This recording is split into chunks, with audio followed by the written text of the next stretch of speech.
Welcome to this week's Disney's Tea with me. And if you're new here, this is where I talk about, fun facts and hidden secrets around the parks, focusing on Walt Disney World right now.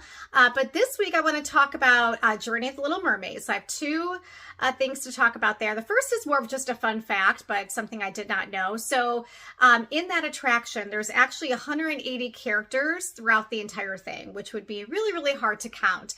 But in the under the sea scene specifically, there's 128 of them. So if you would like to try to count that, go ahead. But I think that's really, really cool that there's so much going on and such a fan favorite.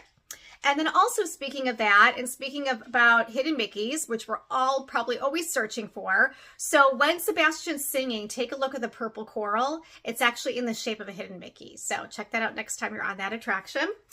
And I do want to go back to Be Our Guest. I talked a little bit about that before. And if you're in the West Wing, and you may or may not know this, so there's basically 3 places that you could be seated to eat. So the good thing is that even if you're not eating in the West Wing, you can still check it out, like before or after. So pay attention to the portrait because it changes, but it changes every time a petal falls from the Enchanted Rose. So it's not something that's always immediate. So just kind of stick around, be patient. But the next time you see that petal fall, take a look at the portrait.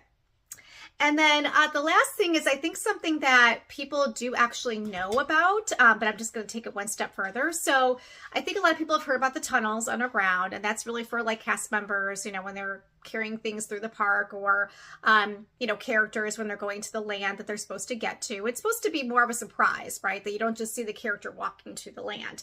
So there's a lot of purposes for this, but these utilidors, which is what they're called, there's actually another purpose for this, which I think is super smart. And basically what it happens is there's like computers and things down there. And, the different parks and restaurants and things, it will change like from green to yellow and basically or green to red. And what that means is that it could be something like, the crowds are really crazy in that land or the attraction, or it could be, that the restaurant is really, really full. And so this is basically to kind of troubleshoot and help fix these things along the way with having these computers down there and people monitoring it. So for example, if it's the crowd control, maybe they'll send a character into another land to get people to go over there. The restaurants, if they're really, really full, they might, send another waiter or waitress over there to hand out menus to kind of keep things moving along. So it's all about trying to make the experience even better. So I think that's wonderful that they have that and it's kind of tucked away. So I hope again this week you've enjoyed these tips.